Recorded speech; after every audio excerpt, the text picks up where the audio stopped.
जैसा कि आप सब जानते हैं कि रियासत कर्नाटक में मुकम्मल लॉकडाउन है। शहर बेंगलुरु भी कोविड-19 की बीमारी से बहुत ज़्यादा मुतासिर हुआ है। ऐसे हालात पर रियासती हुकूमत ने मजीद 14 दिन के लॉकडाउन का ऐलान किया। जरूरी अशिया के दुकानों के लिए सवेरे 6 बजे से 9 बजे तक की इजाज़त दी।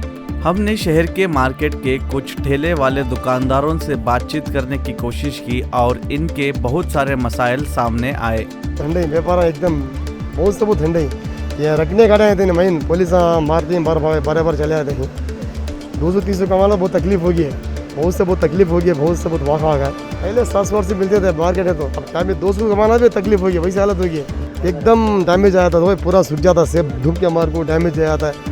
ये मजदूरी करता हूँ मैं भी खास नहीं, मुझे मजदूरी 3-4 से मिलती होता, ज़्यादा मिलती नहीं। पहले तो 600-700 देते थे, अब 300-200 देती हैं। व्यापार नहीं क्या करो बोलो उन्हें बना रहा है ये 200-250 देती होता। बहुत तंगी होगी है, क्या आप कर सकते हैं। पुलिस दस्तका छोड़ते नहीं, आग से मार को भगा दे।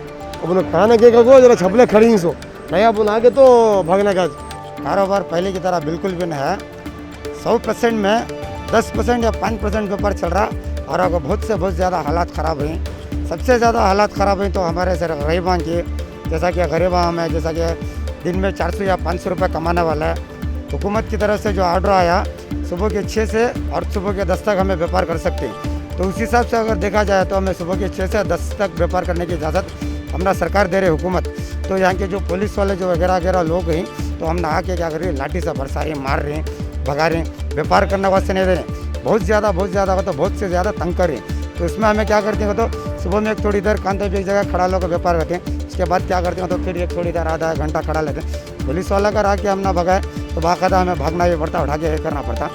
बिल्कुल मार्केट में पहले की तरह बिल्कुल भी व्यापार नहीं है। ये पहले तो अल्हम्दुलिल्लाह 600 या 700 रुपये कमाई हो जाती है, अभी तो 100 या 200-300 रुपये होता ही हो रहा है। सुबह से शाम तक अगर आके हम यहाँ पे रुके हैं धूप में, पसीने में, बरसात में, ऐसे कुछ हालात में हमें 200-300 रुपये कमाना बहुत ही ज़्यादा मुश्किल हो रहा है।